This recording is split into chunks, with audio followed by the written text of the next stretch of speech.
Hey guys, what's going on? So I want to talk about the two blockbuster historic A-Rod trades that never happened. That's right.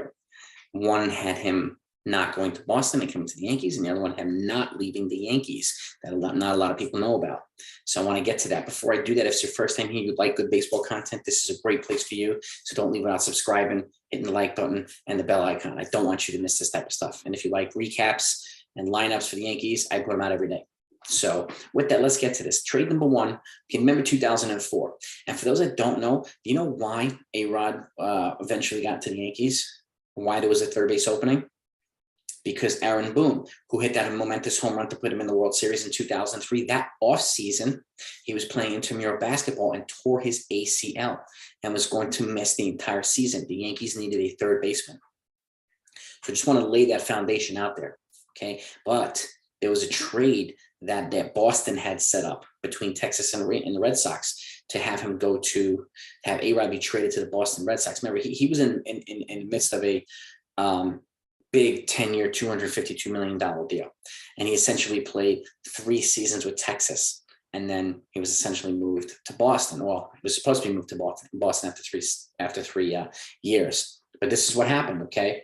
Boston was supposed to trade John Lester and Manny Ramirez to the Texas Rangers for A-Rod, and then turning around and then making another trade and trading Nomar Garciaparra to the White Sox for Maglio Ordonez and Brandon McCarthy, pitcher.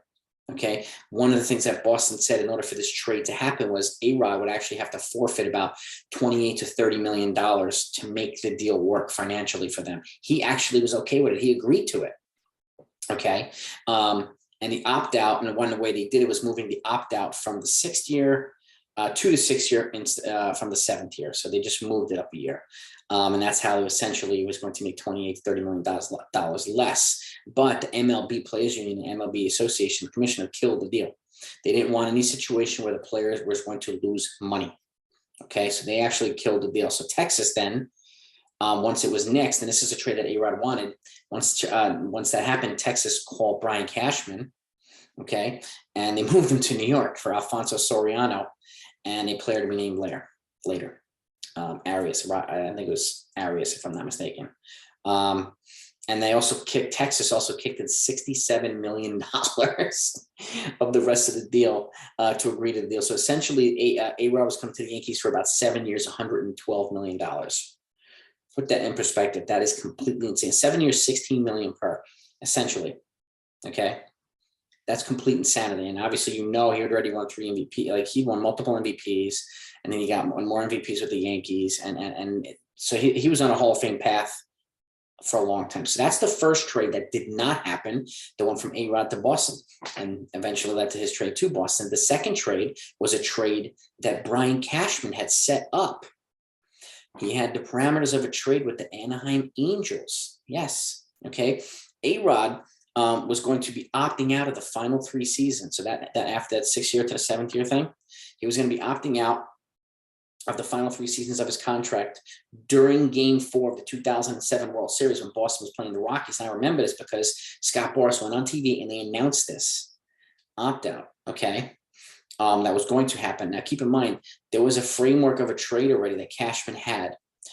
He was going to go to the Anaheim Angels for Jared Weaver was going to headline the trade, Dustin Mosley, and looks like Jose Molina. And those were going to be 3 main pieces and then another piece. If I remember correctly, it might have been Irvin Santana or something like that, or Chone Figgins. It was one of them. But once Cashman was told about this, he was like, all right, this guy's done. And then, then he set up that plan to trade him to the Los Angeles Angels. Hank Steinbrenner got wind of it. He overruled Cashman, okay?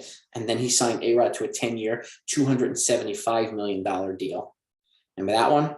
To that second big monster contract, because he said he didn't want the Yankees to get into a bidding war for A-Rod's services. So Cashman had a blockbuster trade set up to move on from A-Rod after he opted out or announced he was going to opt out, right? And then he had a trade set up. The Angels, Hank Steinbrenner overruled him.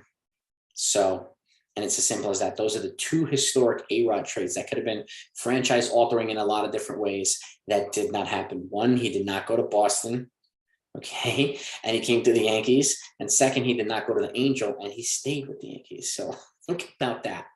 Let me know what you think of these trades. I mean, I want to know if you know about both of them, if you knew about one of them, and give me your insight in the comments. I'm really curious to see, what you think about this. So have a good day, everybody, and I'll talk to you next time.